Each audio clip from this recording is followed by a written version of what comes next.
27 nurses, 27 failures.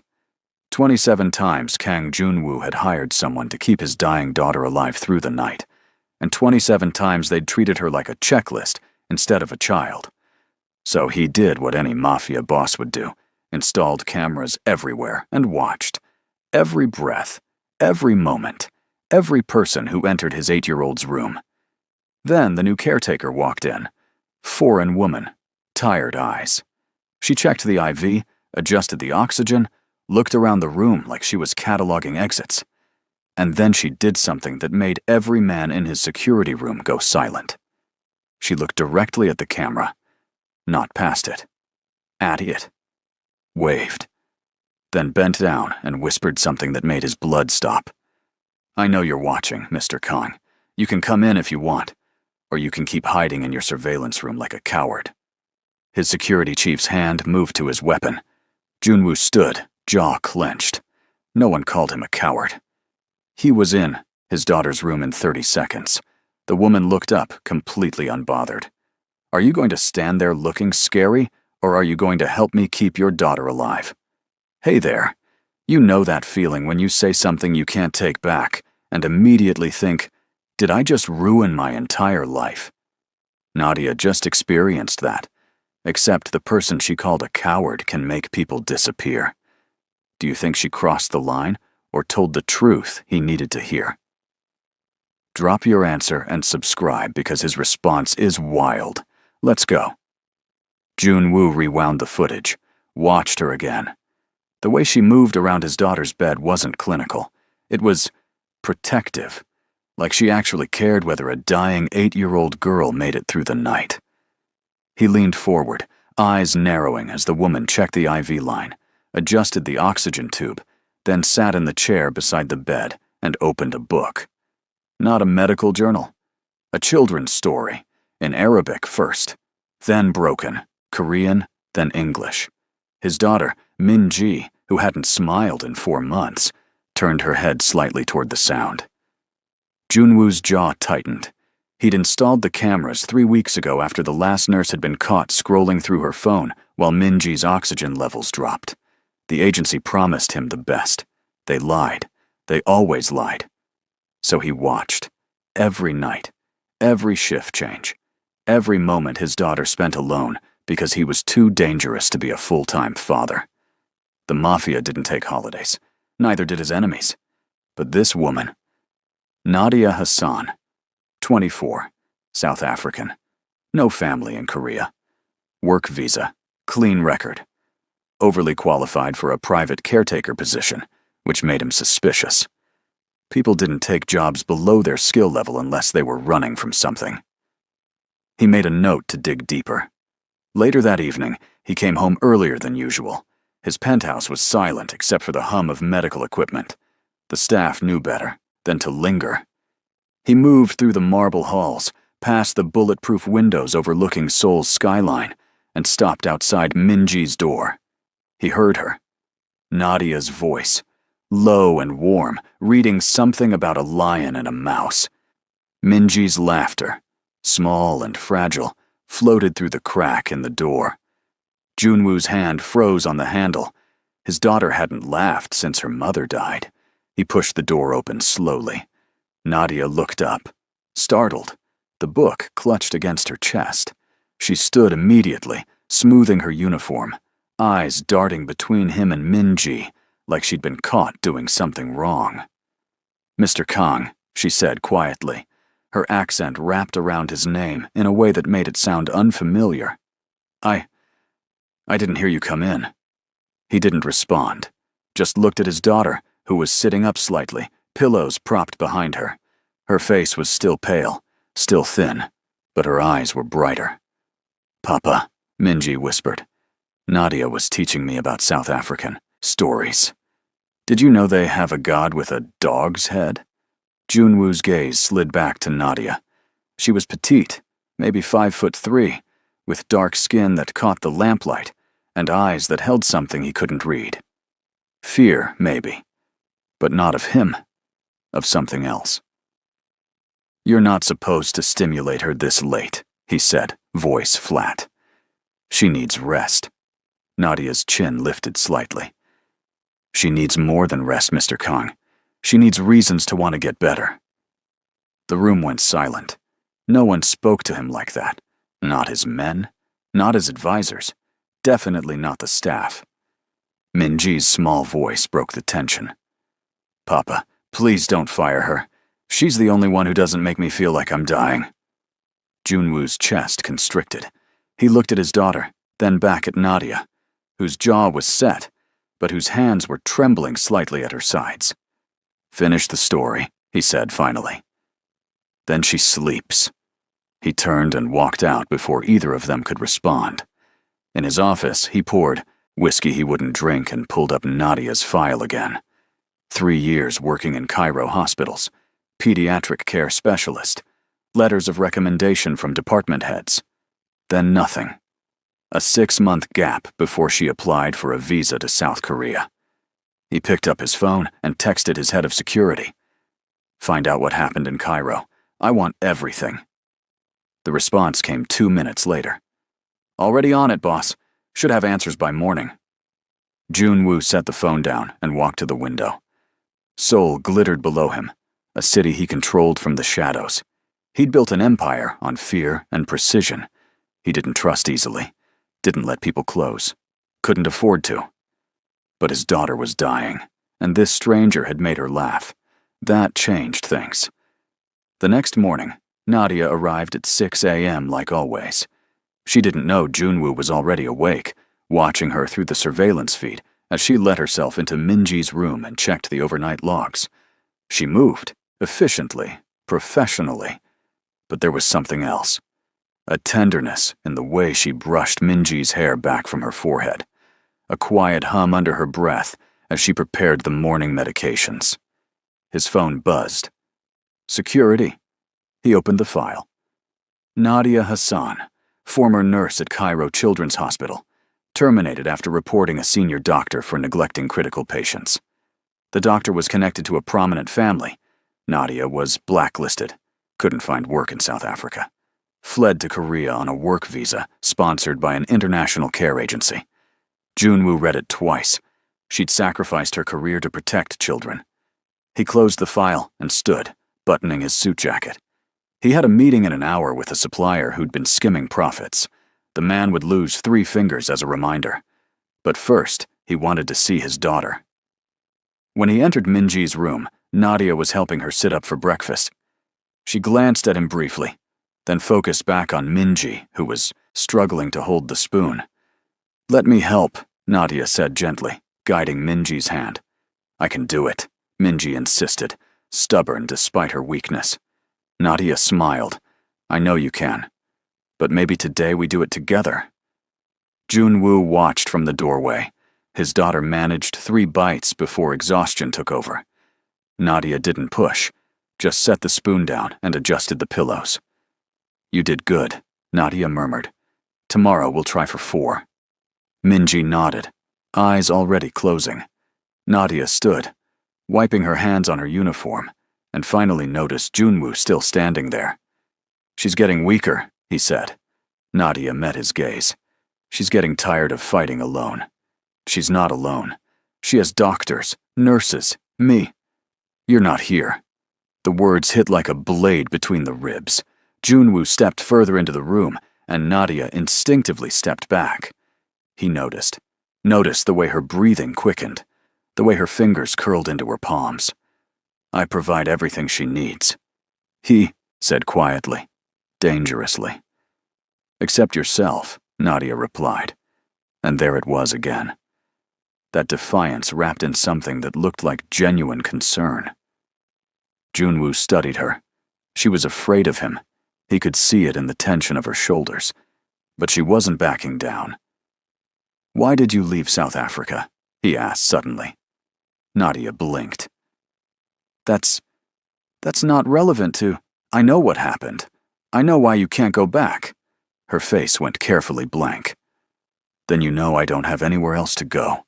So if you're planning to fire me, I'm not firing you. She stopped, stared at him. You're the first person my daughter has responded to in months, Junwoo continued. You'll stay. But if you ever lie to me, If I find out you're here for any reason other than taking care of Minji, you'll regret it. Do you understand?" Nadia's throat moved as she swallowed. "I understand." "Good." He turned to leave, then paused. "And Nadia?" "Yes?" "Thank you. For making her laugh." He left before she could respond. A few days later, Minji had a bad night. Fever spiking, oxygen levels dropping. Junwoo was in a meeting across town when his phone lit up with alerts from the medical monitors. He was in his car within seconds, driver breaking every traffic law to get him home. When he burst through Minji's door, the doctor was already there. So was Nadia, holding his daughter's hand, whispering something in Arabic that sounded like a prayer. "Status!" Junwoo demanded. The doctor didn't look up from adjusting the IV. Fever broke 20 minutes ago. She's stable now, but it was close. Junwoo's eyes went to Nadia, who was still holding Minji's hand, even though his daughter was asleep now. There were tear tracks on Nadia's face. "You called the doctor," he said. She nodded. "Her temperature hit 40 degrees. I couldn't bring it down fast enough." "You did everything right," the doctor assured her. "Another 5 minutes and we might have lost her." Junwoo felt something cold settle in his stomach. He'd almost lost her. Again. And he hadn't been here. The doctor packed up his equipment and left with instructions for overnight monitoring. The room emptied until it was just Junwoo and Nadia, standing on opposite sides of Minji's bed. "You should go home," he said quietly. "Your shift ended hours ago." Nadia shook her head. "I'll stay, just in case." "The night nurse. I don't trust the night nurse. Not after tonight." Junwoo's jaw tightened. Neither did he. He'd noticed the woman's delayed responses, her careless handling of the equipment. "I'll replace her," he said. "With who?" "The agency sends the same types. People who see this as just another job." Nadia's voice cracked slightly. "She's not just another job, Mr. Kang. She's a little girl who's terrified of dying alone in the dark." Junwoo moved around the bed slowly. Nadia stood her ground, but he saw her fingers tighten on the bed rail. "What do you suggest?" he asked, voice low. "Let me take the overnight shifts too. I'll sleep here. I won't leave her." "You'll burn out. I've handled worse." He studied her face, the exhaustion around her eyes, the determination in her jaw. This woman had nothing. No family here. No support system. Just a job that barely paid enough for a tiny apartment in a bad part of the city. And she was offering to work herself into the ground for a child that wasn't hers. "Why?" he asked. "Why what? Why do you care this much?" Nadia looked down at Minji's sleeping face. "Because someone should. And because I know what it's like to be scared and alone. No child should feel that way." Something shifted in Junwoo's chest again. That same unfamiliar sensation from the surveillance room. He stepped closer, close enough to see the flecks of gold in Nadia's dark eyes, close enough to smell the faint scent of lavender she used. "You'll move into the guest suite," he said. "Next door to Minji's room. 24-hour access. Anything you need, you tell me. Understood?" Nadia's eyes widened. "Mr. Kang, that's not necessary. It's not a request." They stood there, too close, the air between them charged with something neither of them wanted to name. Junwoo saw the moment Nadia's fear shifted into something else. Awareness, maybe. Recognition of the line they were approaching. She stepped back first. "I'll need to get my things from my apartment," she said quietly. "I'll have them brought here. Give the address to my assistant. You're not leaving this house tonight." His tone left no room for argument. "Not after what just happened." Nadia pressed her lips together, then nodded. "All right. Get some rest. I'll watch her." "Mr. Kang." "That's an order, Nadia." She hesitated, then finally walked to the door. She paused there, looking back at him. "You're a better father than you think you are." Then she was gone. Junwoo sat in the chair she'd vacated, still warm from her body heat. and watched his daughter breathe, in and out, in and out, each breath a small miracle.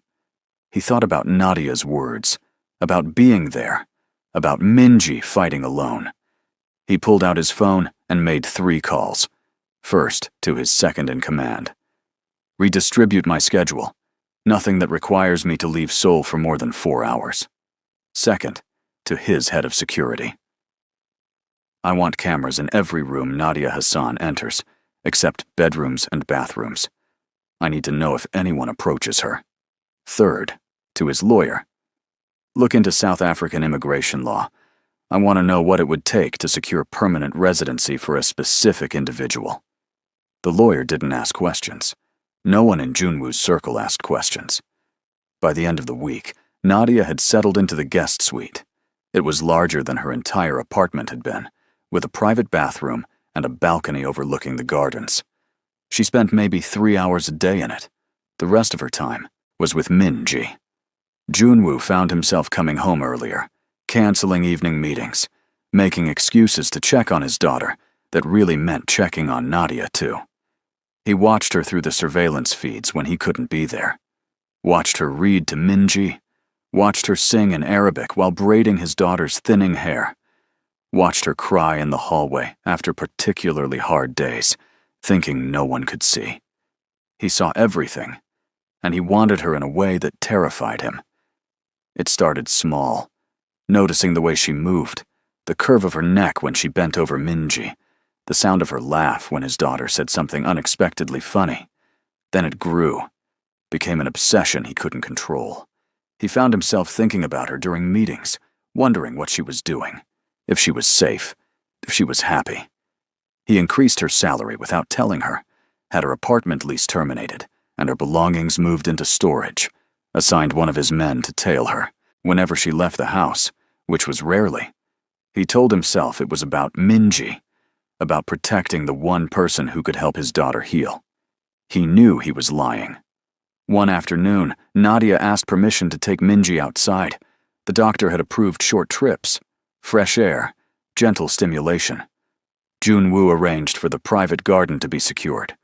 Guards stationed at every entrance, medical equipment on standby. He watched from his office window as Nadia helped Minji into a wheelchair and pushed her through the roses. His daughter's face turned up toward the sun. She was smiling. Junwoo's phone rang. Business. A problem with a shipment at the port. He handled it in 3 sentences and hung up, eyes never leaving the garden. That's when he saw the other man, Dr. Park, Minji's primary physician. Young, competent, too handsome for Junwoo's liking. He'd joined them in the garden, was crouching beside Minji's wheelchair, showing her something on his tablet. Minji was giggling. And Nadia.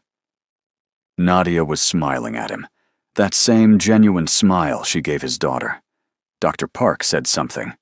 Nadia laughed. Junwoo's hand tightened on his phone until the case cracked. He was downstairs in seconds, walking across the garden with measured steps. 3 pairs of eyes turned toward him. Minji brightened. Nadia's smile faltered. Dr. Park stood, professional mask sliding into place. "Mr. Kang," the doctor said, "I was just explaining to Minji about the new treatment protocol. Does it require you to be here on your day off?" Junwoo interrupted. Dr. Park blinked. I wanted to check on her progress personally. She's been doing so well lately." "Thanks to Nadia," Minji chimed in. "Dr. Park says she's the best caretaker I've ever had." Junwoo's eyes slid to Nadia, who was suddenly very interested in adjusting Minji's blanket. "I appreciate your dedication, Dr. Park," Junwoo said, voice even. "But Minji needs rest now. I'm sure you have other patients to attend to." It wasn't a suggestion. Dr. Park nodded slowly, picking up on the dismissal. "Of course. I'll see you at next week's appointment, Minji." He turned to Nadia. "It was nice talking with you." "You too," Nadia replied quietly. Junwoo watched the doctor walk away, then looked down at his daughter. "Time to go inside." "But Papa, we just got out here. Inside, now." Minji's face fell. Nadia stood quickly, gripping the wheelchair handles. Mr. Kang, the doctor said fresh air was important. And I said inside. He met her gaze, saw the flash of defiance, the question forming on her lips. He turned and walked back toward the house before she could ask it. Later, after Minji was settled for her afternoon nap, Nadia found him in his office. She knocked once and entered without waiting for permission. What was that about? She demanded.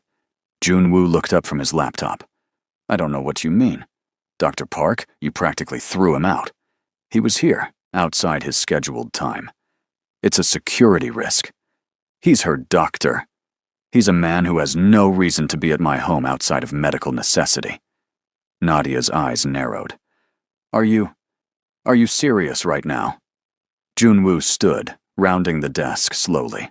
Completely. He was being kind. Something Minji desperately needs more of. She has you for that. She has me because you pay me. He was doing it because he cares. He was doing it because he wants something. Junwoo stopped in front of her. Too close.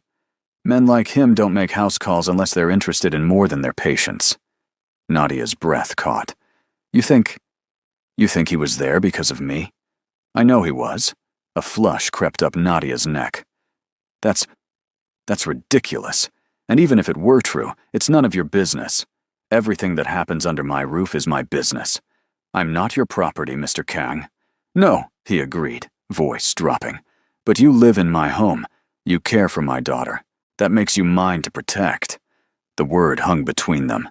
Mine. Nadia's pupils dilated. Her lips parted slightly. Junwoo watched her process the implication, watched fear and something else flicker across her face. I should go, she whispered. Running away? Being smart. She turned to leave. Junwoo's hand shot out, catching her wrist. Not hard. Just enough to stop her. She froze. Let go, she said. Tell me you didn't like him. What? Dr. Park. Tell me you felt nothing when he smiled at you, when he made you laugh. Nadia pulled her wrist free and turned to face him. Why does it matter? Because it does. That's not an answer. It's the only one you're getting. They stared at each other, chests rising and falling too fast. Junwoo knew he was losing control, knew he was crossing lines that shouldn't be crossed, but he couldn't seem to stop himself. I felt nothing, Nadia said finally. He's a nice man, that's all. You're lying. I'm not, she cut herself off, breathing hard. Why are you doing this? I don't know, Junwoo admitted, and it was the most honest he'd been in years. Nadia shook her head and walked out. Junwoo let her go this time, let her retreat to Minji's room, where she'd be safe from whatever this was becoming between them. He returned to his desk and pulled up the surveillance feed, watched her wipe her eyes in the hallway before entering Minji's room, watched her paste on a smile for his daughter, watched her pretend nothing had happened. He called his head of security. Dr. Park is no longer authorized for house calls. All appointments moved to the hospital.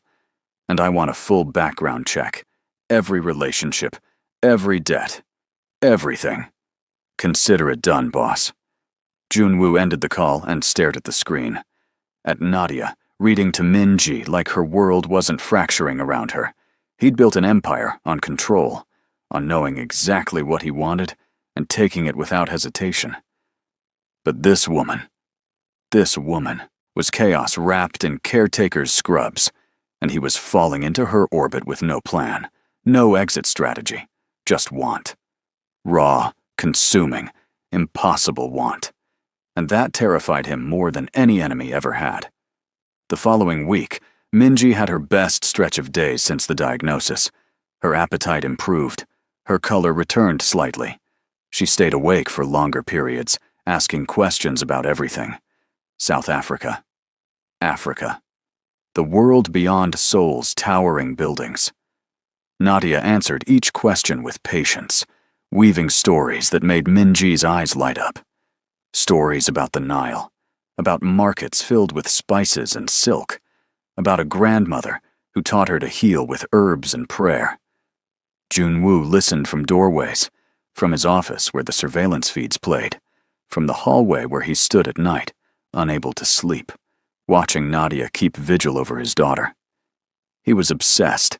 He knew it, couldn't stop it. His second-in-command noticed first. "You're distracted," the man said during a meeting about territory disputes. "That's not like you."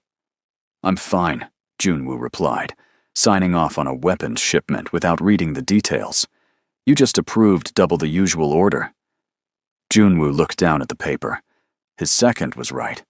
He'd signed without thinking, without checking. That never happened.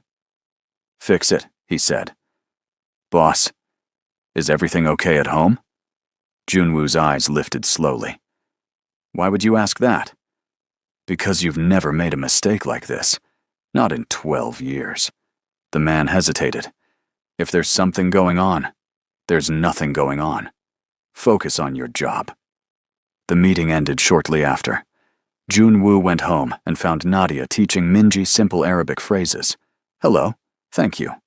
"Beautiful." His daughter was laughing, butchering the pronunciation, trying again. "Papa," Minji called when she saw him. "Listen, Ana bahibak." Junwoo looked at Nadia. "What does that mean?" Nadia's cheeks darkened. It means I love you." Minji repeated it, proud. "Ana bahibak, Papa." Something cracked in Junwoo's chest. He crossed the room and knelt beside his daughter's bed, pulling her into a careful embrace. "Ana bahibak, Minji." His daughter buried her face in his shoulder. Nadia looked away, but not before he saw tears gathering in her eyes. That night, after Minji fell asleep, Junwoo found Nadia on the balcony outside her suite. She was wrapped in a blanket, staring at the city lights. "You're good with her," he said from the doorway. Nadia startled, then relaxed slightly. "She's easy to be good with. She's special." "She is." He stepped onto the balcony. "But so are you." "Mr. Kong." "Junwoo." "What?" "When it's just us, call me Junwoo." Nadia pulled the blanket tighter. "That wouldn't be appropriate." "Why not?" "Because you're my employer. Because there are lines. I don't care about lines." "Well, I do." She turned to face him. "I have to. Do you understand that? I have nothing here. No family. No backup plan. This job is everything. And if I cross the wrong line, if I make the wrong move, I lose it all." "You think I'd fire you?" "I think you're a dangerous man who's used to getting what he wants. And I think whatever this is," she gestured between them, "it's not safe. Not for me." Junwoo moved closer, slowly, giving her time to retreat. She didn't. Just stood there, chin lifted, defiant even while afraid. "You're right," he said quietly. "I am dangerous. I've done things that would horrify you, hurt people, destroyed lives, built everything I have on violence and fear." He paused. "But I would never hurt you, Nadia, and I would never take away your safety. Not for anything." "You can't promise that." "I just did." "Words are easy, Mr. Kong." "Junwoo." "Words are easy," she continued, voice shaking slightly. "Actions are what matter. And your actions tell me you're a man who needs control, who watches everything, who can't stand the thought of anyone getting close to me, even a doctor whose only crime was being friendly." Junwoo's jaw tightened. He wanted more than friendship. So what if he did? What does that have to do with you? "Everything," he said, and the word came out rougher than intended. "It has everything to do with me." Nadia stared at him. "Why?" "Because I can't stand the thought of another man looking at you the way he did. Because I wake up thinking about you, and go to sleep thinking about you, and every moment in between is just waiting until I can see you again. Because you've gotten under my skin in a way no one ever has, and I don't know what to do about it except tell you the truth." The silence stretched. A car horn sounded somewhere in the distance. Wind rustled through the garden below. "This is a mistake," Nadia whispered finally. "Probably. You're my employer. I take care of your daughter. There's a power imbalance here that makes anything impossible." "I know. Then why are you telling me this?" Because I'm tired of pretending. Junwoo stepped closer, close enough to see her pulse jumping in her throat. Because you deserve honesty. Because maybe you feel it too. Nadia's breath hitched. I can't do this. Can't or won't. Both. She moved past him, toward the door. I'm going to check on Minji. She's asleep. Then I'll sit with her anyway. That's my job, remember? She disappeared inside before he could respond. Junwoo stood on the balcony alone, hands curling into fists. He'd never been rejected before, never been told no. It should have made him angry. Instead, it made him want her more. The next morning, Junwoo had a meeting with a rival clan, negotiations over shipping routes that had turned contentious. His second-in-command advised bringing extra security. Junwoo brought 6 men and his coldest expression. The meeting took place in a warehouse near the docks, neutral territory. The rival boss was older, scarred, with eyes that had seen too much death. You're late, the man said.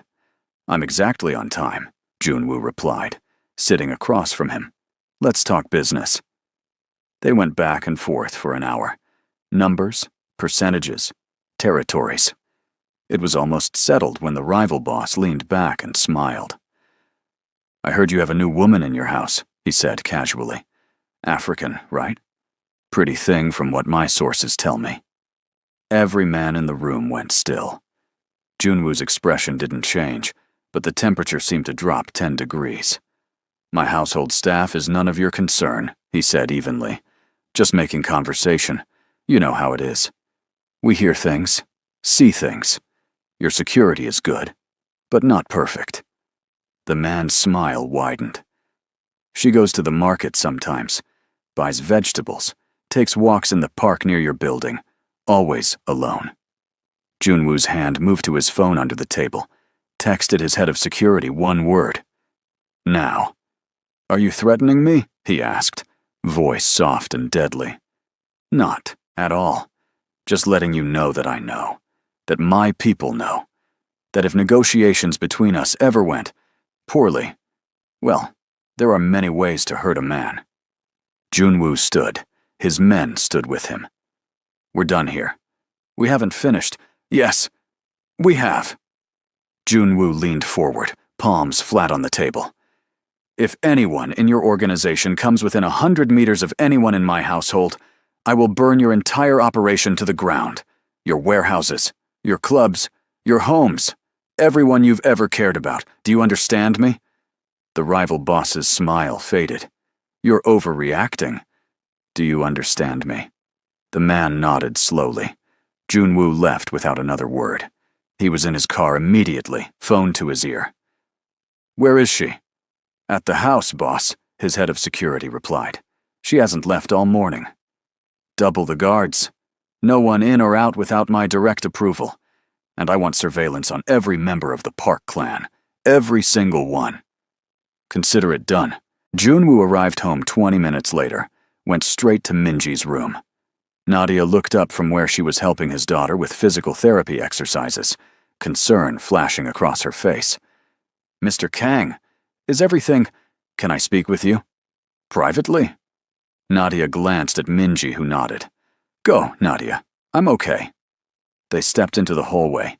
Junwoo closed the door and turned to face her. From now on, you don't leave this building without security. Nadia blinked. What? Why? Because I said so. That's not an answer. Someone made a threat today. Against people in my household. That includes you. Her face paled. A threat? What kind of... The kind that means you're not safe outside these walls anymore. He moved closer, hands flexing at his sides. I need you to trust me on this. I need you to follow the rules I set. Can you do that? Yes, but no buts. You don't leave without guards. You don't go anywhere alone. You tell me or my security chief before. You step foot outside. Understood? Nadia nodded slowly. Understood. Good. He turned to leave, then stopped. And Nadia, this is happening because of me, because of who I am and what I do. If you want to leave, If this is too much, I'll arrange a new position for you. Somewhere safe. Far from here. Far from this life. You want me to leave? No, he said, voice rough. But I'll let you go if that's what you need. Nadia was quiet for a long moment. What about Minji? I'll find another caretaker. No, you won't find another caretaker like me. You said so yourself. She's finally getting better. Finally happy. And you want to take that away from her because someone made a threat? I want to keep you safe. Then keep me safe here. Don't send me away. Don't make me leave her. Nadia's eyes blazed. I'm not going anywhere, Mr. Kang. Not unless you physically remove me. And if you try, I'll fight you every step. Something fierce and possessive roared to life in Junwoo's chest. You're sure? I'm sure. He nodded once. Then you stay. But you follow my rules. Fine. Fine. They stared at each other, the air crackling with tension and unspoken words. Then Nadia turned and went back into Minji's room, leaving Junwoo standing in the hallway, heart pounding harder than it had during the confrontation at the warehouse. She'd chosen to stay. For Minji, she'd said. But he'd seen something else in her eyes, something that looked suspiciously like she'd chosen to stay for him, too. Over the following days, Junwoo increased security throughout the building. Armed guards on every floor, cameras in every corridor, background checks on every delivery person, every visitor, every member of the household staff. Nadia noticed. Of course she noticed. But she didn't complain, just adapted, learning which guards were on which shifts, memorizing their names, treating them like people instead of weapons. The men loved her for it. Brought her tea during long nights with Minji, offered to run errands, joked with her in broken English and Korean. Junwoo watched it all and felt jealousy twist in his gut. One evening, he found her in the kitchen around midnight. She was making tea, humming that same Arabic song she sang to Minji. Can't sleep? He asked. She jumped, nearly dropping her cup. You need to stop sneaking up on me. I wasn't sneaking. You were distracted. I was enjoying the quiet. She poured hot water over her tea bag. Minji had nightmares earlier. Took a while to calm her down. Why didn't you call me? Because you were in a meeting. Your assistant told me not to disturb you unless it was an emergency. Junwoo made a mental note to fire his assistant. Minji is always an emergency. She's fine now. That's what matters. Nadia leaned against the counter, cradling her cup. You look tired? So do you. I asked first. A small smile tugged at his lips.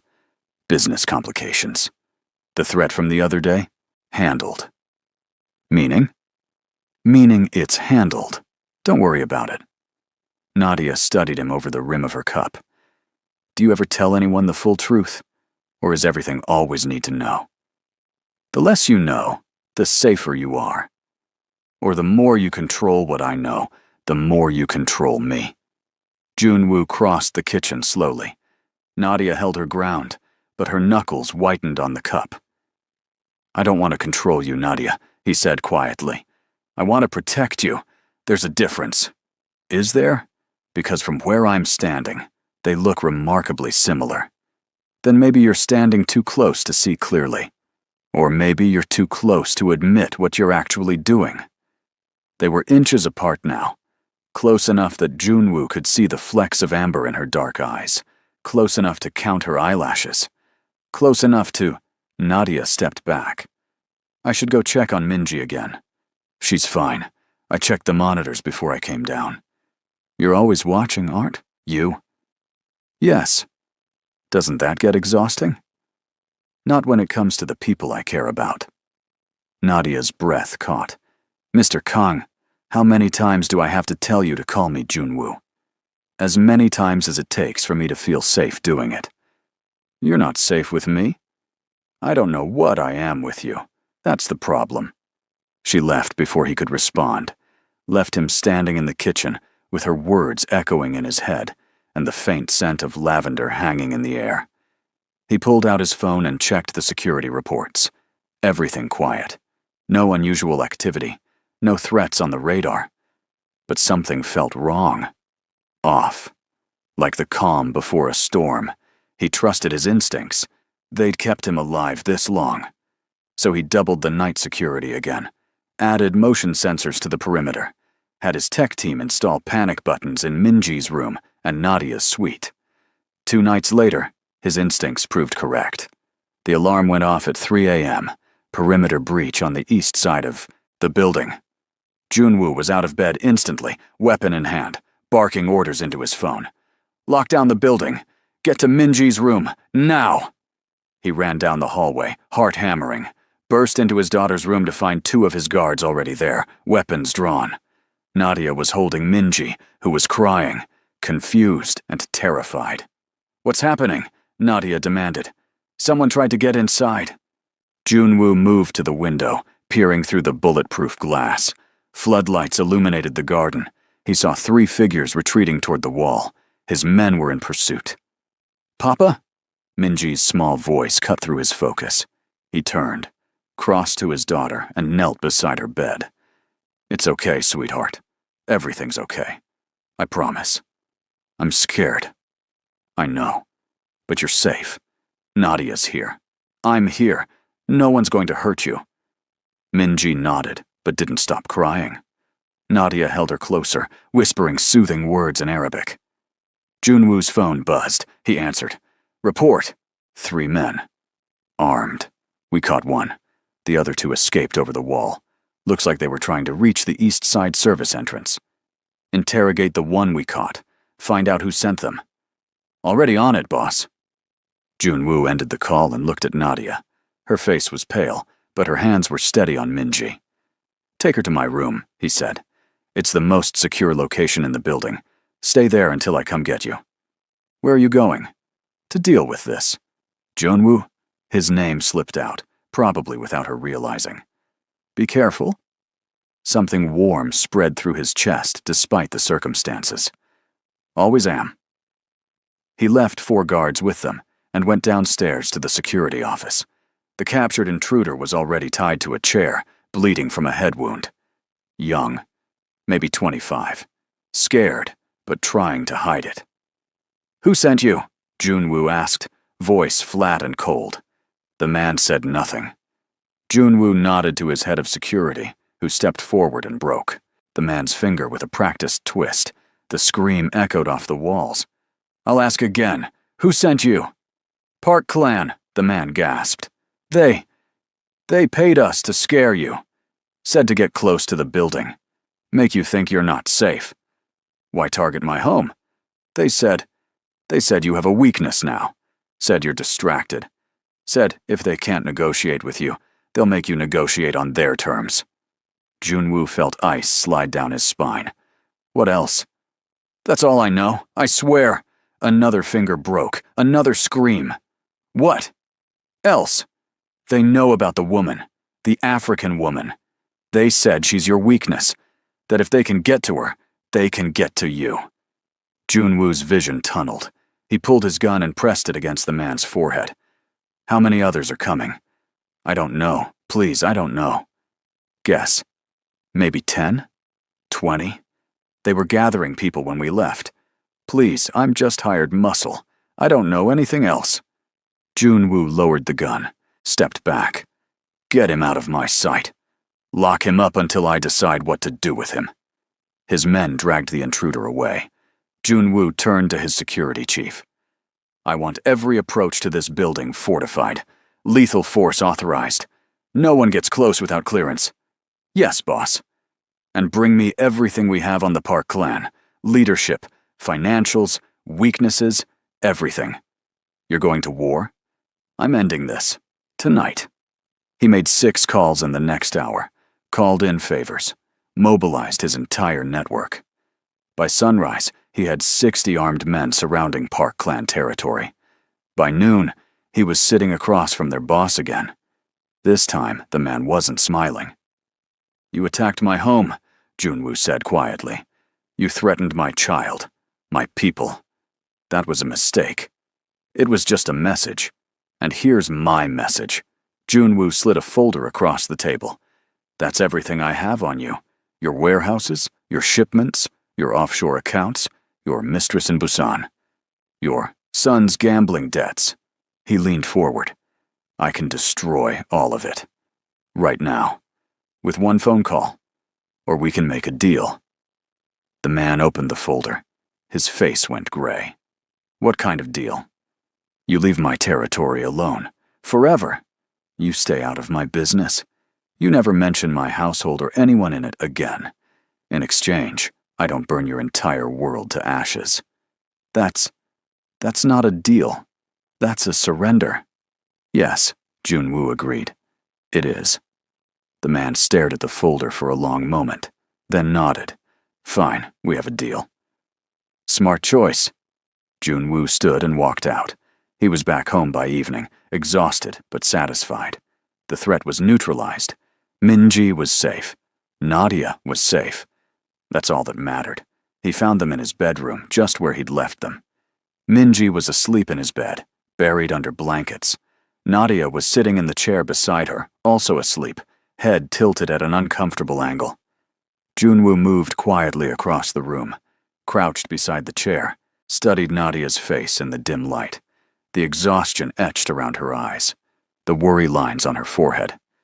She'd stayed awake all day, watching over Minji while he handled business. She'd called him by his name. She'd told him to be careful. He reached out slowly and brushed a strand of hair from her face. She stirred, eyes fluttering open. Junwoo? Her voice was thick with sleep. It's over, he said quietly. You're safe. Both of you. Nadia sat up straighter, wincing at the crick in her neck. The men who tried to break in? Dealt with. They won't be back. No one will. You're sure? I'm sure. She studied his face, looking for something. Truth, maybe, or reassurance. Whatever she found seemed to satisfy her because she nodded and relaxed slightly. Thank you, she whispered. For what? For protecting us. For keeping your promise. Junwoo's throat tightened. Always. They stayed like that for a moment, kneeling beside each other in the quiet darkness. Minji, sleeping peacefully between them. Then Nadia yawned, covering her mouth. Sorry, I didn't sleep much. Go to your room, get some rest. I should stay with Minji. I'll stay with her. You need sleep. But, Nadia? He caught her hand, held it, felt her pulse jump beneath his thumb. Please, let me take care of both of you. She looked at their joined hands, then up at his face. You're not as scary as you think you are. A surprised laugh escaped him. Is that right? Underneath all the darkness and the danger and the watching, you're just a father who loves his daughter. And maybe, she trailed off. Maybe what? Maybe someone who's learning to care about more than just survival. She pulled her hand free gently and stood, walked to the door, paused. Good night, Junwoo. Good night, Nadia. She left. Junwoo stayed beside his daughter's bed, hand still warm from Nadia's touch, and wondered when exactly he'd lost control of his own heart. 3 weeks passed without incident. Minji continued improving, gaining weight, staying awake longer. The doctors were cautiously optimistic. Nadia was relentless in her care, pushing Minji through physical therapy, celebrating every small victory, refusing to let discouragement take root. Junwoo watched it all, watched Nadia transform his dying daughter into a little girl who laughed and hoped and dreamed again. Watched her pour herself into someone else's child, like it was her own. Watched her avoid him in the hallways, in the kitchen, anywhere they might be alone. She was running from whatever was building between them. He was done pretending it didn't exist. One afternoon, his mother called. She wanted to meet Minji's caretaker, wanted to see for herself who had accomplished what dozens of professionals couldn't. Junwoo tried to discourage her. His mother was complicated, traditional, judgmental. But she insisted, and his mother wasn't someone who took no for an answer. She arrived, on Saturday with her usual entourage, security, assistant, driver. She swept into the penthouse like a queen inspecting her kingdom, eyes sharp and assessing. "Where is she?" his mother demanded in Korean. "With Min-ji. I'll bring her out." "No need. I'll go to them." Junwoo followed her to Min-ji's room, dread building in his stomach. His mother opened the door without knocking. Nadia looked up from where she was reading to Min-ji, surprise and confusion crossing her face. "Grandmother!" Min-ji exclaimed, brightening. His mother's expression softened as she moved to the bed, embracing her granddaughter. "Look at you. You have color in your cheeks again. Nadia's been teaching me exercises and stories and Arabic words." His mother's eyes slid to Nadia, who had stood and was smoothing her uniform nervously. "You're the caretaker." "Yes, ma'am," Nadia replied in careful Korean. "I'm Nadia Hassan. African. South African, yes." His mother circled her slowly, studying her like she was examining merchandise. Junwoo's jaw tightened. "Mother, how old are you?" his mother asked, ignoring him. 24. "Young? Too young to have much experience. I worked in pediatric care for 3 years in Cairo before coming here." "And why did you leave Cairo?" Nadia hesitated. "Personal reasons." "That's not an answer." "It's the only one I'm comfortable giving." His mother's eyebrows rose. Bold. "Do you know who I am?" "You're Mr. Kang's mother. Min-ji's grandmother. I'm also the widow of one of the most powerful men in Seoul. My family has connections throughout Korea and beyond. If I wanted to know your secrets, I would know them within the hour." "Mother, that's enough," Junwoo said sharply. His mother turned to him. "I'm simply ensuring that the person caring for my granddaughter is trustworthy." "She is. I've already vetted her thoroughly." "Have you?" His mother's smile was thin. "Or have you been too distracted by other aspects to see clearly?" The Bois room went silent. Min-ji looked between them, confused. Nadia's face had gone carefully blank. "Min-ji," Junwoo said quietly. "Why don't you show grandmother the book Nadia gave you?" His daughter, sensing the tension, nodded quickly and started chattering about South African fairy tales. Junwoo caught Nadia's eye and tilted his head toward the door. She slipped out quietly. He followed. In the hallway, Nadia was standing with her arms wrapped around herself. "I'm sorry. I didn't mean to cause problems." "You didn't. My mother is protective and traditional. She doesn't approve of change easily." "She doesn't approve of me, you mean?" "She doesn't know you yet." "Will she know me?" Nadia looked up at him. "Or am I just the help? The foreigner taking care of her granddaughter until someone more suitable comes along?" "You're not just anything," Junwoo said, stepping closer. "And you're not going anywhere. I don't care what my mother thinks. You should care. Family is important." "You're important." Nadia's breath caught. "Don't say things like that." "Why not?" "It's true. Because it makes this harder. Because I can't let myself believe." His mother's voice cut through the moment. "Junwoo, a word. Now." He sighed, frustrated. "Stay here. Please." Nadia nodded. Junwoo returned to Min-ji's room, where his mother was waiting with crossed arms. "Send Min-ji's nurse away," she said in Korean. "We need to talk." He asked one of the guards to take Min-ji to the garden for some fresh air, then closed the door. "What's going on with you and that woman?" his mother demanded immediately. "Nothing is going on. She takes care of Min-ji. Don't lie to me. I've known you your entire life.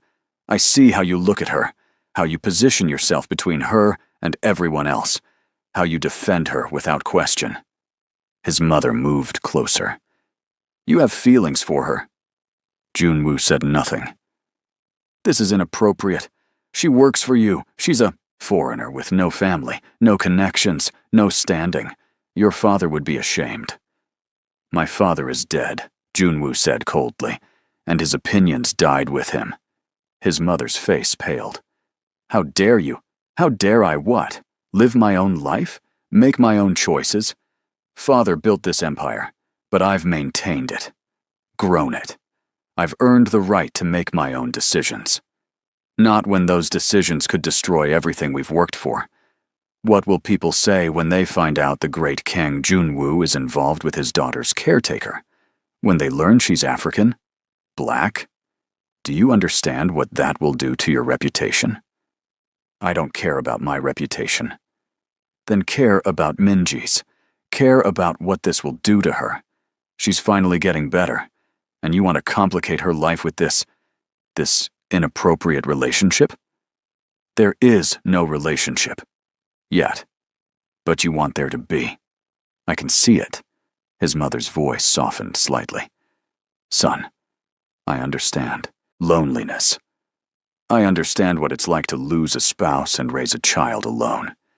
But this isn't the answer. Find someone appropriate. Someone from our world who understands. I don't want someone from our world. I don't want someone who understands the violence and the darkness and the blood. I want... He stopped, jaw working. I want someone who sees past all of that to something better. Someone who makes me want to be better. His mother studied him for a long moment. You're in love with her. It wasn't a question. Junwoo didn't deny it. Then you're a fool, she said finally. Love doesn't conquer everything. Love doesn't erase differences or smooth over complications. Love, in our world, is often a liability.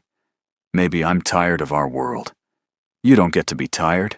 You have responsibilities. People depending on you. Minji depending on you. She moved toward the door. Think carefully about what you're doing, because if you pursue this, there will be consequences. For you, for her, for everyone involved. She left without saying goodbye to Minji.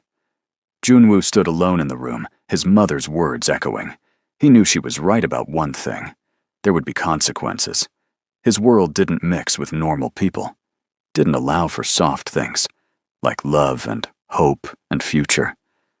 But maybe that's exactly why he wanted it so badly. He found Nadia in the garden with Minji later. His daughter was showing her the koi pond, pointing excitedly at the orange and white fish. Nadia was crouched beside her, genuinely interested, asking questions about their names and ages. Junwoo watched from the doorway, memorized the scene. The way afternoon light caught in Nadia's dark hair, the sound of his daughter's laughter, the peace of the moment. Then his phone rang. Business. Always business. He answered and walked away, dealing with problems that seemed increasingly meaningless compared to what he was leaving behind. That evening, after Minji was asleep, Nadia knocked on his office door. She entered without waiting for permission, something she never did. Your mother hates me, she said without preamble. Junwoo looked up from his laptop. She doesn't hate you. She doesn't know you. She thinks I'm inappropriate, that I'm, what did she say? A liability. You were listening. The walls are thin, and she wasn't exactly quiet. Nadia crossed her arms. She's right, though. Whatever this is between us, it's complicated. Too complicated. Life is complicated. Not like this. Not with the Mafia and the threats and the surveillance and the... She waved her hand. All of it. I can't do this, Junwoo. I can't be whatever you want me to be. I just want you to be yourself. You want me to be available, accessible, controllable. That's not true, isn't it? You watch me constantly. You dictate where I can go, who I can talk to. You lost your mind when a doctor smiled at me. You've built a cage around me and called it protection. Junwoo stood slowly. Is that really what you think? I don't know what to think anymore. Nadia's voice cracked. I came here to do a job, to help a sick little girl. But now everything is tangled up with you and your world and your feelings. And I can't separate what's real from what's just proximity. You think this is just proximity? I think you're used to getting what you want, and I think I'm convenient, here, available. and maybe a little bit damaged enough to actually consider. Junwoo crossed the room in 3 strides, stopped close enough that Nadia had to tilt her head back to look at him. You think I want you because you're convenient? Don't you? I want you because you're brave, because you stood up to me when no one else would, because you look at my daughter like she's precious instead of broken, because you make me feel things I didn't think I was capable of feeling anymore. His voice dropped. I want you because when I'm near you, the darkness doesn't seem so absolute, because you make me want to be more than the monster everyone thinks I am. Nadia's eyes glistened. That's not fair. Nothing about this is fair. I can't be your redemption, Junwoo. I can't fix what's broken in you. That's not my job. I know. I'm not asking you to fix me. I'm asking you to give us a chance, to see if maybe we could be something together. And if it doesn't work, if we try and it falls apart, what happens to Minji? What happens to me? I'll make sure you're taken care of. I don't want to be taken care of. I want to be equal. I want to be chosen because I matter, not because I'm useful. Her voice shook. Do you even see the difference? Junwoo opened his mouth, then closed it. She was right. He'd been approaching this like a business transaction, like something he could control and manage and contain. I see it, he said finally. And you're right. I've been trying to control this because that's what I do. That's how I've survived. But that's not what you deserve. What do I deserve? Better than me, he admitted. Someone without blood on his hands. Someone who can give you a normal life.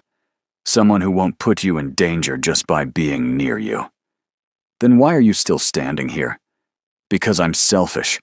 Because I can't stand the thought of you with someone else. Because even knowing you deserve better, I still want you. He paused.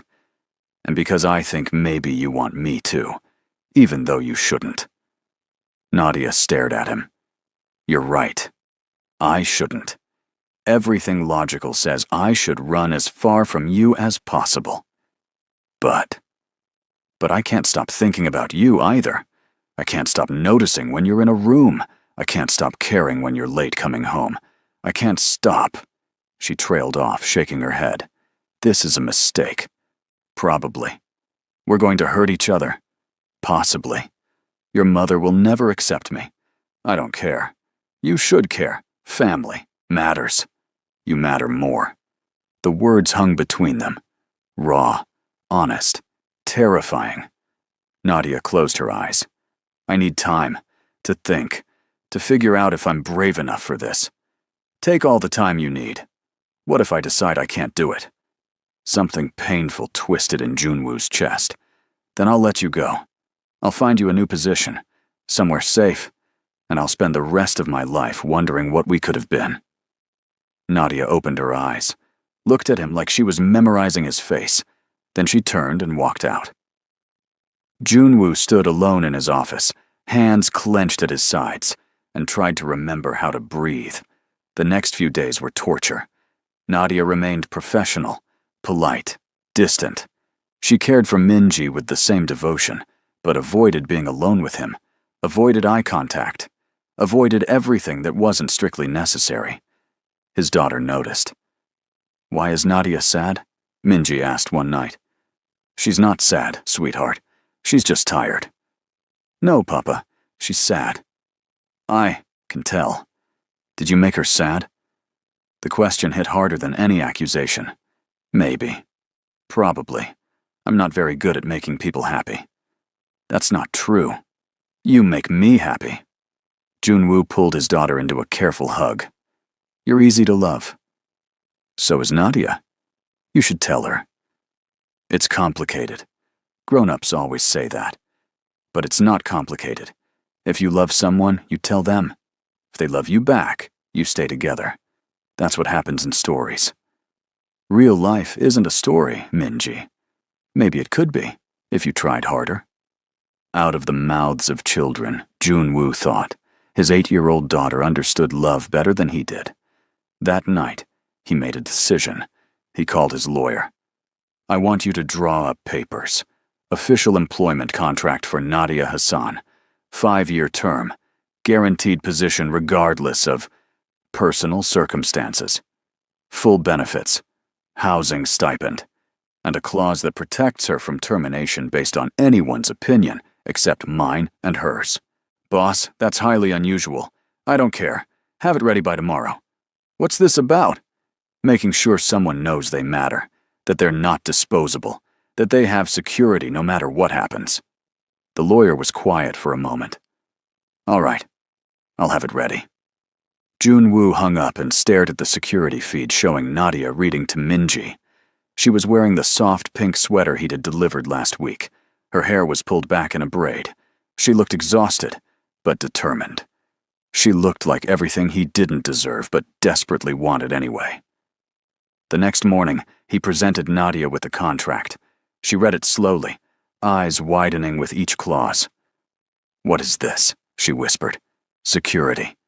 Proof that you're not just convenient or accessible. Proof that I see you as someone valuable. Someone I want to keep in my life, regardless of anything else. Junwoo, this is too much. It's not enough. But it's a start." He paused. "You said you wanted to be chosen because you matter. This is me choosing you. For Minji, yes, but also for me. And asking if maybe you could choose me back. Not now. Not until you're ready. But someday. Maybe." Nadia's hands trembled on the papers. "You're really bad at this. At what? At romance. At declarations. At making things less complicated instead of more. I know. I'm working on it." She looked up at him, tears gathering. "I'm scared." "Me too. What if we try and it destroys everything? What if Minji gets hurt? What if it works?" Junwoo interrupted gently. "What if we're actually good together? What if all the fear and the complications and the differences don't matter as much as we think?" "That's a lot of what-ifs. Life is what-ifs. We can spend it afraid, or we can spend it trying." Nadia stared at him for a long moment. Then she set the contract down and stepped closer. Close enough that he could see gold flecks in her eyes again. Close enough to feel her warmth. "I need you to promise me something," she said quietly. "Anything. Promise that if this doesn't work, you won't punish me for trying. You won't take away my job or hurt me or... I promise. On Minji's life, I promise. You'll always have a place here. Always be safe, no matter what happens between us." She studied his face, looking for lies, found only truth. "Okay," she whispered. "Okay? Okay, let's try.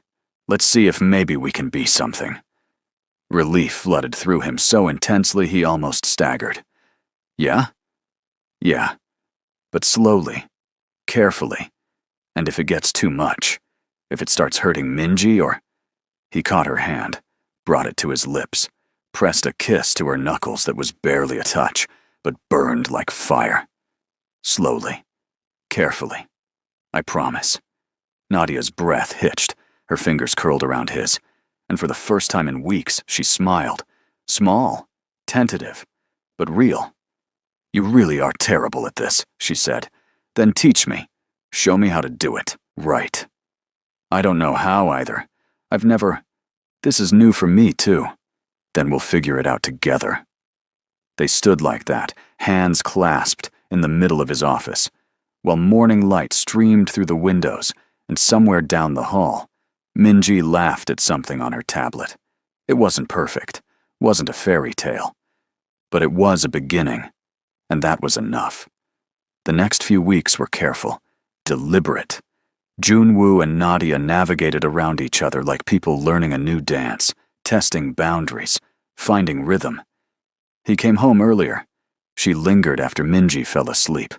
They talked about small things, safe things, South Africa, Korea, favorite foods, childhood memories. Minji noticed the shift immediately, started inviting Junwoo to join their afternoon activities, started asking if Nadia could stay for dinner, started calling them together when she needed something, like she was trying to fuse them into a unit. Smart kid. One evening, Junwoo suggested taking Minji to the aquarium. The doctors had approved longer outings. Minji was ecstatic. Nadia agreed cautiously. They went on a Wednesday when crowds would be minimal, surrounded by security disguised as regular visitors. Minji held both their hands as they walked through the underwater tunnels, sharks gliding overhead. She asked endless questions, pointed at everything, laughed when Nadia pressed her face against the glass to get closer to a sea turtle.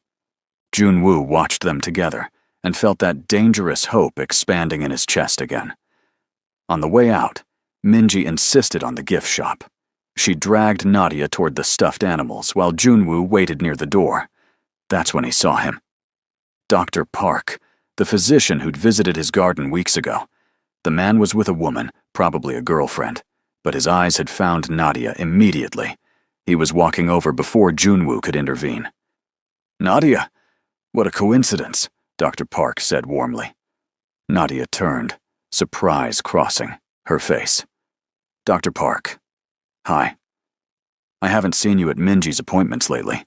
Is everything okay?" "Everything's fine. Her regular doctor handles the checkups now." "Ah." Dr. Park's smile dimmed slightly. "Well, she looks wonderful. You've done amazing work with her." "Thank you."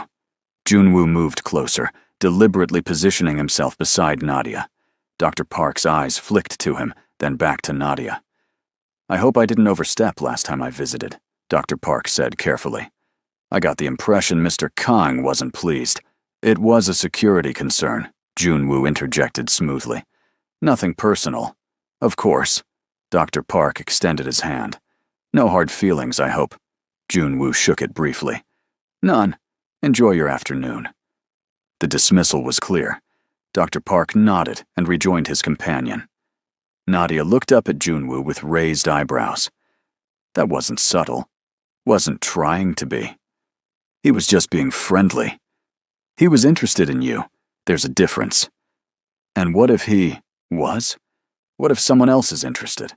Are you going to intimidate every man who talks to me? Probably. Nadia laughed despite herself. You're ridiculous. You knew that when you agreed to try this. I'm starting to realize the full extent of what I agreed to. Minji came running over with a stuffed dolphin. "Papa, can I get this?" "You can get whatever you want, sweetheart." Minji beamed and ran back to show Nadia. Junwoo followed, but not before catching Dr. Park, watching them from across the store. The man looked away quickly. Good, Junwoo thought. Let him understand the situation clearly. Later that week, Junwoo's mother called again. She wanted to have dinner, just the two of them. He knew it was a trap, but agreed anyway. They met at an expensive restaurant his family had owned for decades. Private room, secure. His mother was already seated when he arrived. Tea poured, expression unreadable. "You're still with her," she said without greeting. "I am." "People are, talking. Let them talk. It's not that simple. Your reputation affects business, affects relationships with other families, affects Minji's future." His mother set down her cup. "I did some research on Nadia Hassan." Junwoo tensed. "What kind of research?" "The thorough kind. She's exactly what she claims to be. Competent nurse. Good heart. Clean record." She paused. "But her presence here is complicating things. I've had 3 calls this week from associates asking about your relationship, asking if it's serious, asking if you're truly considering marriage to a foreigner. What I'm considering is none of their business. It's everyone's business when you're in your position. You can't just do whatever you want without consequences." His mother leaned forward. "I'm not saying this to hurt you. I'm saying it because I love you, because I want you to be happy. But happiness in our world comes with costs. What are you suggesting? Keep her as Minji's caretaker if you must, but don't make it more than that. Don't marry her.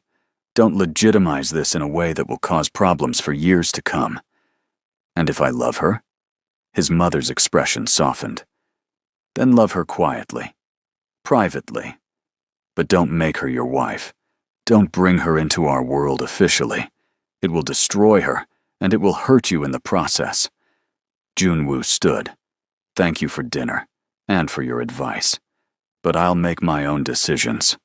Junwoo, I've lived by your rules, by father's rules, by everyone else's expectations my entire life. I've built an empire doing it. I've earned the right to choose my own path now. Even if that path leads to destruction? Even then. Because maybe destruction is worth it if it means actually living instead of just surviving.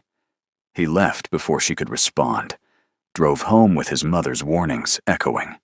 She wasn't wrong about the complications, about the costs, about the way his world would react. But she was wrong about one thing. Nadia wouldn't be destroyed by his world. She was stronger than his mother realized. When he got home, he found Nadia on the balcony again. She was wrapped in a blanket, staring at the stars. He joined her silently. Your mother called me, Nadia said after a moment. Junwoo's jaw tightened. When? This afternoon, while you were out. What did she say? That I should leave, that I'm causing problems for you, that Minji would be better off with someone more appropriate. Nadia's voice was steady but quiet. She offered me money, a lot of money, to disappear. And what did you say? I told her no, that I wasn't here for money, that I cared about Minji too much to abandon her. She turned to look at him.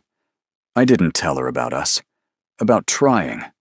I thought maybe you'd want to tell her yourself. I did tell her, tonight at dinner. She didn't take it well. She's protecting you, protecting her family. I understand that. Do you? Of course. I'd do the same if I were in her position. Nadia pulled the blanket tighter. She's not wrong, you know. I am complicating things, making your life harder. You're also making it better. Am I? Or am I just a distraction, a break from reality that will eventually wear off? Junwoo moved closer until they were standing side by side, shoulders almost touching. You're not a distraction. You're the most real thing in my life right now. That's a pretty line. It's the truth. He turned to face her fully. Nadia, I know this is hard. I know my world is complicated and dangerous, and not what you signed up for. But I meant what I said before. I want this. I want you. Not despite the complications, but maybe because of them. Because you make me want to be someone worthy of fighting for something good. What if we fight and lose?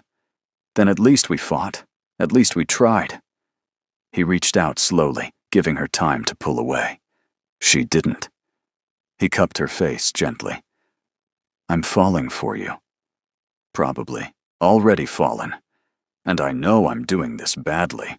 And I know I'm not romantic. And I know I'm probably scaring you with how intense this is. But I can't pretend anymore. I can't act like you're just Minji's caretaker. You're more. So much more. Nadia's eyes filled with tears. I'm falling too. Have been for weeks. And it terrifies me because I don't know how to do this. Don't know how to love someone like you. Someone like me. Someone powerful. Someone dangerous. Someone who makes me feel safe and scared at the same time. Then we'll figure it out together. We'll make mistakes. We'll hurt each other probably. But we'll try. Is that enough? Nadia nodded, tears spilling over. Yeah, it's enough. Junwoo wiped her tears with his thumb, leaned down slowly, pressed his forehead against hers. They stood like that, breathing together, while Seoul glittered below them. Can I kiss you? He asked quietly. Not on the mouth. Not yet. I'm not ready for that. Then where? Nadia tilted, her head slightly, offering her cheek. Junwoo pressed his lips there, feather-light, barely a touch. She made a small sound, fingers clutching his shirt. Okay, he murmured against her skin. Yeah, okay. They stayed on the balcony until the cold drove them inside. Didn't talk much. Didn't need to. Something had shifted. Solidified. They were really trying now. Really choosing this. Whatever came next, they'd face it together. The following month was the happiest Junwoo could remember. Minji continued improving. Nadia moved through his home like she belonged there. They fell into routines. Morning coffee together while Minji slept. Evening walks in the garden. Stolen moments in hallways where he'd catch her hand, or she'd lean against him briefly. It wasn't perfect. They argued sometimes. About his overprotectiveness. About her stubbornness. About how to handle Minji's treatment. But they always talked through it. Always found middle ground. His mother stopped calling. That worried him more than her interference had. Then everything changed. It was a Tuesday. Normal. Quiet. Junwoo was in a meeting when his phone exploded with alerts. Security breach. Not at his home. At the hospital where Minji had her weekly appointment. He was in his car immediately, breaking every traffic law. Called Nadia. No answer. Called his head of security. What's happening? Someone tried to grab them in the parking garage. We stopped it, but what? Nadia was hurt. Minor injuries. She's being checked now. Minji is fine. Scared, but fine. Junwoo's vision tunneled. Who was it? Still determining. Caught 2 of them. 3rd got away. He arrived at the hospital 10 minutes later. Found Minji with 4 guards in a private waiting room. Found Nadia being treated for a gash on her arm and bruises on her ribs. She looked up when he entered, eyes wide and frightened.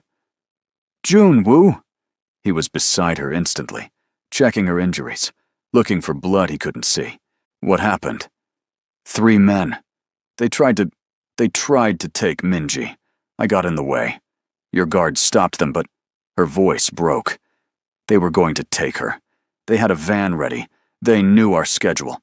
Someone inside, Junwoo said, voice cold and deadly. Someone told them where you'd be. He pulled out his phone and made 1 call. Lock down everything. Check every employee, every guard, every person who had access to today's schedule. I want names within the hour. He hung up and turned back to Nadia. She was crying now, shaking with delayed shock. He pulled her carefully against his chest, mindful of her injuries. You're safe, he murmured. Both of you are safe. They knew Junwoo. They knew exactly where we'd be. How is that possible? I don't know, but I'm going to find out. The doctor cleared Nadia an hour later. Minor injuries. Nothing serious. But Junwoo saw the way she flinched at sudden movements now. Saw the fear that hadn't been there before. He took them home. Tripled security. Had his tech team sweep for bugs, for leaks, for anything that might explain how his schedule had been compromised. They found it in his assistant's computer. A keystroke logger. Installed 3 weeks ago. Every email, every message, every schedule sent to outside servers.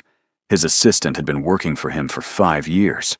Trusted, vetted, loyal, or so he'd thought. The interrogation took 30 minutes. The assistant broke easily, confessing to everything. A rival group had approached him, offered money, threatened his family. He'd given them access in exchange for protection. Who? Junwoo demanded. The Park clan. They wanted leverage. Said if they had Minji, you'd have to negotiate. Junwoo didn't let him finish. 1 bullet. Clean. Final. He made 6 more calls that night, mobilized every resource he had. By dawn, he was sitting across from the Park clan boss again. This time, there were no negotiations. You tried to take my daughter, Junwoo said quietly. The man held up his hands. That wasn't authorized. Some of my men acted independently. Don't lie to me. I have the paper trail, the payments, the messages. It all leads back to you. Kang, please, we can work this out. No, we can't. Junwoo stood. You have 24 hours to liquidate your entire operation and leave Korea. If I see you or anyone associated with you after that deadline, I'll kill every single one of you, starting with your family. You can't. I can, and I will. This is your only warning." He walked out. Knew the man would run. Men like him always did when faced with someone more ruthless. By the time Junwoo got home, he was exhausted, covered in blood that wasn't his, empty in a way he hadn't felt in years. He found Nadia in Minji's room. His daughter was asleep. Nadia was sitting beside the bed, staring at nothing. "It's over," he said from the doorway. Nadia didn't look at him. "Is it? Or will there be someone else next week, next month, next year? I've eliminated the threat. You've eliminated this threat. But there will be others. There will always be others, because this is your life, Junwoo. This is what you do." She finally turned to face him. "I knew it intellectually. Knew you were dangerous. Knew your world was violent. But today I saw it. I felt it. I watched men try to steal an 8-year-old girl to use as leverage. And I realized this will never end. Not as long as you're who you are. I'll protect you. I don't want to need protection. I don't want to live in fear. I don't want Minji growing up knowing that any moment someone might try to hurt her to get to you." Nadia stood, wrapping her arms around herself. "I can't do this. I thought I could. Thought love would be enough. But it's not. Not when the cost is this high. Nadia, please. I'm leaving. First thing tomorrow. I'll help you find a replacement. Someone good. Someone who will take care of Minji. But I can't. I can't stay here anymore. You promised. You said we'd try. I tried. And today I almost died. Today Minji almost got kidnapped. That's not trying, Junwoo. That's surviving. And I'm tired of just surviving." She walked past him, toward her suite. Junwoo followed. "Don't leave, please. I'll fix this. I'll make it safer. You can't make it safe. Not completely. Not while you're still in this world." She spun to face him. "I love you. God help me. I love you. But loving you isn't enough. Not when it means living in constant fear. Not when it means putting Minji in danger just by being here." "Then I'll leave," Junwoo said desperately. "I'll walk away from everything. The business, the clan, all of it. We'll go somewhere safe. Start over. Just the three of us." Nadia stared at him. "You don't mean that." "I do. I'll leave it all behind if that's what it takes to keep you." "And what happens in 6 months when you resent me for making you give up your entire life? What happens when the violence follows us anyway, because you can't truly escape this world? What happens when... I don't care about any of that. I care about you, about Minji, about us having a chance. There is no us, Junwoo. There's you and your world, and me caught in the middle trying not to drown." Tears streamed down her face. "I can't be your salvation. I can't be the reason you walk away from everything. That's too much pressure. Too much responsibility. I'll just be another person you lost because of who you are." She turned and went into her suite, closing the door. Junwoo stood in the hallway, fists clenched, and felt everything he'd built crumbling. He went to his office, poured whiskey, stared at the surveillance feeds showing Nadia packing her belongings with shaking hands. His phone rang, his second in command. "The Park clan is gone. They fled to Japan, left everything behind." "Good," Junwoo said numbly. "Boss, are you okay?" "No, but handle everything for the next few days. I need time." He hung up and watched Nadia cry while folding clothes, watched her pause to look at photos of Minji on her phone, watched her fall apart the same way he was falling apart. This was his fault, his world, his violence, his choices catching up to him in the cruelest way possible. He'd thought love could conquer everything. But maybe his mother was right. Maybe in his world, love was just another liability, another weakness for enemies to exploit. He finished the whiskey and went to check on Minji. His daughter was awake now, confused. "Papa, where's Nadia?" She's packing, sweetheart." "Why?" "Because she needs to leave for a while. But she can't leave. She promised she'd teach me more Arabic. She promised we'd go to the aquarium again. She promised. Minji started crying. Please don't let her leave. Please, Papa. I need her. I know. I need her too. He pulled his daughter close. But sometimes people need to leave to stay safe, and we love them enough to let them go. That's stupid. If you love someone, you keep them. You fight for them. Sometimes fighting means letting go. Minji pulled back, looking at him with eyes far too old for 8 years. You're giving up. You're letting her leave without really trying. That's not fighting. That's being scared. The words hit like bullets, because his 8-year-old daughter was right. He was scared, terrified of pushing too hard and breaking Nadia completely, terrified of being selfish and keeping her in danger, terrified of losing her, but even more terrified of watching her get hurt because of him. He'd faced down rival bosses, survived assassination attempts, built an empire on fear and blood. But this woman had brought him to his knees without even trying. What do I do? He asked his daughter quietly. You show her you're worth the risk.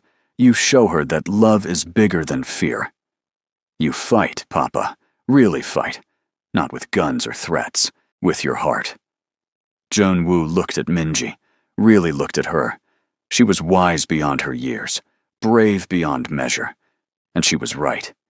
He'd been approaching this like a battle, like something to strategize and control. But love wasn't a battle. It was a surrender.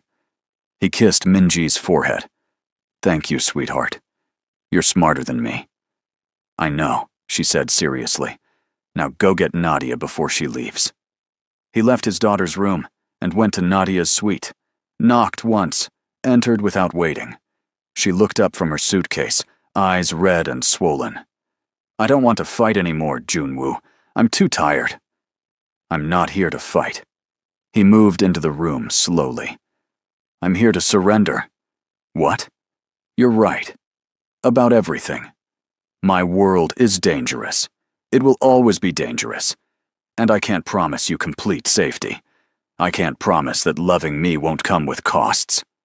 He stopped a few feet from her. But I can promise that I'll spend every day trying to make it worth it. Can promise that I'll protect you and Minji with everything I have. And I can promise that walking away from you would destroy me in ways no enemy ever could. Junwoo, I'm not asking you to be my salvation. I'm not asking you to fix me. I'm asking you to stand beside me while I become someone better. Someone worthy of you and Minji. Someone who uses power to protect instead of destroy. That's not realistic. Maybe not. But I'm willing to try. I'm willing to restructure everything. To step back from the violence. To focus on legitimate business. It won't happen overnight. But it can happen. If you're willing to wait. To believe in me. Nadia shook her head. You're asking me to bet my entire life on a maybe. I'm asking you to bet on US, on what we could be if we're brave enough to try. He moved closer. You said love isn't enough. You're wrong. Love is everything. It's the only thing that matters. And I love you, Nadia.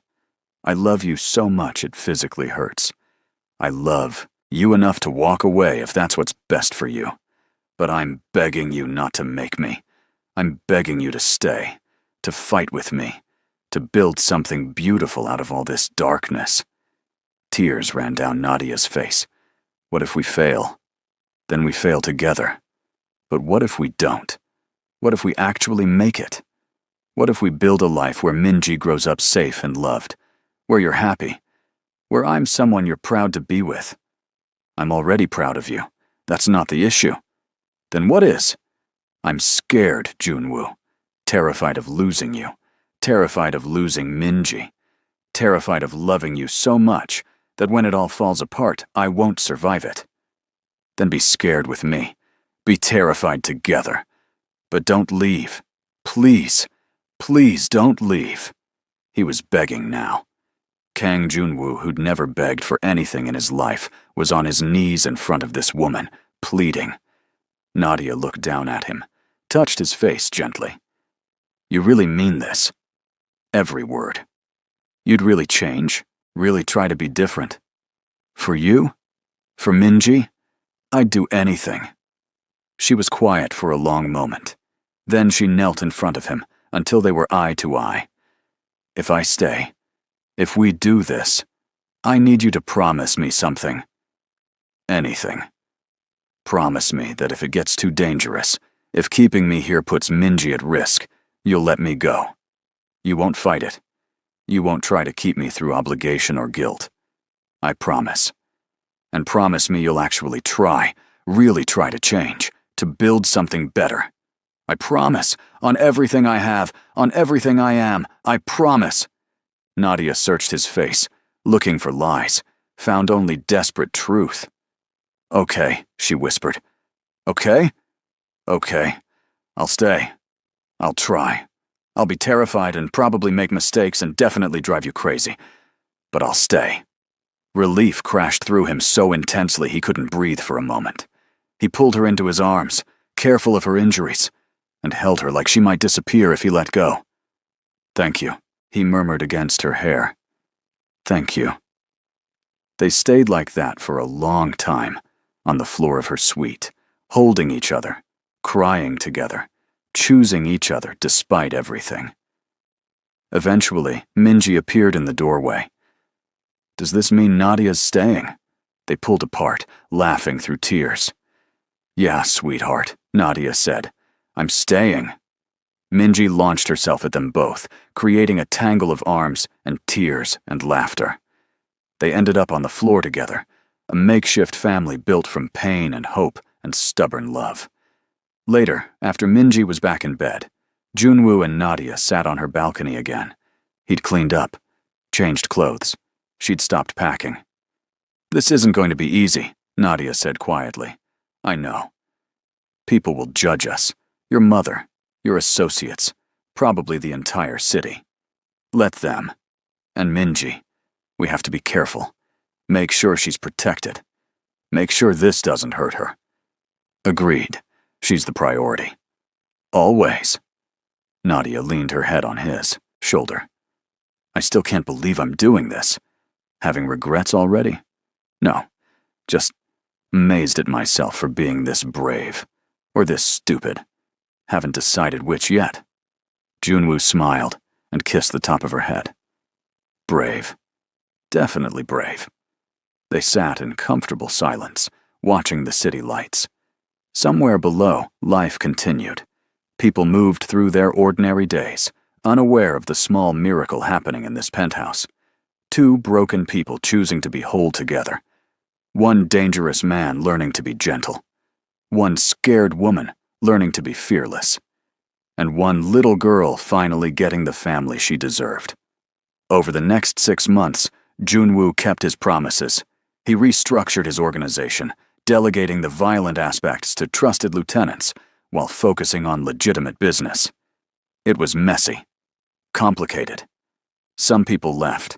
Others questioned his leadership. He didn't care. He was building something better. Nadia stayed, through the complications, through the judgment, through the moments when fear tried to drive her away. She stayed because she'd made a promise, too. Minji thrived. Her health continued improving. She gained weight, started attending a specialized school for chronically ill children, made friends, laughed more than she cried. Junwoo's mother eventually came around, slowly, reluctantly. But she saw how happy Minji was, saw how devoted Nadia was, saw how her son had transformed from a man surviving to a man living. She still didn't fully approve, probably never would. But she stopped interfering, and that was enough. 1 year after the hospital attack, Junwoo took Nadia and Minji to South Africa. They visited the places Nadia had told stories about, walked beside the Nile, explored markets filled with spices and silk, met her grandmother, who blessed their union even though it wasn't official yet. On their last night in Cairo, Junwoo proposed, not with fanfare or grand gestures, just the three of them on a rooftop, watching the sunset paint the city gold. I know I'm not perfect, he said, holding a simple ring. I know I've done terrible things, but you make me want to be better. You and Minji. You're my family. You're my home. And I'm asking. I'm begging. Please let me spend the rest of my life proving that I'm worthy of you. Nadia was crying. You already proved it. Every single day. Every choice you've made. Every time you've chosen love over violence. You've already proved it. Is that a yes? That's a yes, you ridiculous man. Of course it's a yes. Minji cheered. Junwoo slipped the ring on Nadia's finger and kissed her cheek, her forehead, her hands. Not her mouth. Not yet. They were saving that for their wedding day. Building anticipation. Making it mean something. They married 6 months later. Small ceremony. Just close family and friends. Minji was the flower girl. Junwoo's mother cried, though she'd never admit it. When the officiant finally said they could kiss, Junwoo cupped Nadia's face gently. Last chance to run. Not going anywhere, she whispered. He kissed her slowly, carefully, like she was precious, like she was everything. And she was. 2 years after the wedding, Nadia discovered she was pregnant. Minji was ecstatic, already planning everything the baby would need, already insisting she'd be the best big sister in history. Junwoo was terrified and thrilled in equal measure. Another person to protect, another person to love, another reason to keep building something better. Their son was born on a spring morning, healthy, perfect, with his mother's dark eyes and his father's stubborn jaw. They named him Karim. It meant generous, noble, someone who gave without expecting return. The kind of man Junwoo was learning to be, the kind of man he wanted his son to become. Standing in the hospital room, watching Nadia hold their newborn while Minji cooed over her baby brother, Junwoo felt something he'd never thought possible. Peace. Complete. Absolute. Peace. Thank you, he whispered to Nadia. For what? For staying. For believing in me. For giving me this. All of this. Nadia smiled. Thank you for being worth the risk. Minji looked up at them. Can we take a family picture? Of course, sweetheart. They gathered together, Junwoo's arms around his wife and daughters and son, smiling for a photo that would hang in their home for years to come. Proof that love could conquer violence, that hope could overcome darkness, that broken people could build something beautiful if they were brave enough to try. It wasn't perfect. They still argued sometimes, still faced challenges, still navigated the complications of Junwoo's past. But they were together. They were a family. They were living proof that redemption was possible, that love was stronger than fear, that choosing each other every single day was enough. And in a city that never slept, in a penthouse that had once been a fortress, a former Mafia, boss held his family close and finally understood what it meant to truly live. Not just survive, not just exist, but live. Fully. Completely. Without apology. Because sometimes the most dangerous thing a man can do is let himself be vulnerable. Let himself love. Let himself hope. And sometimes that danger is exactly what saves him. This story reminds us that transformation is possible when we choose love over fear, that healing often comes from unexpected places, and that the courage to be vulnerable is the greatest strength of all. Real change requires sacrifice, consistency, and the willingness to become better versions of ourselves for those we love. Family isn't always born. Sometimes it's built through choice, devotion, and unwavering commitment to each other's well-being.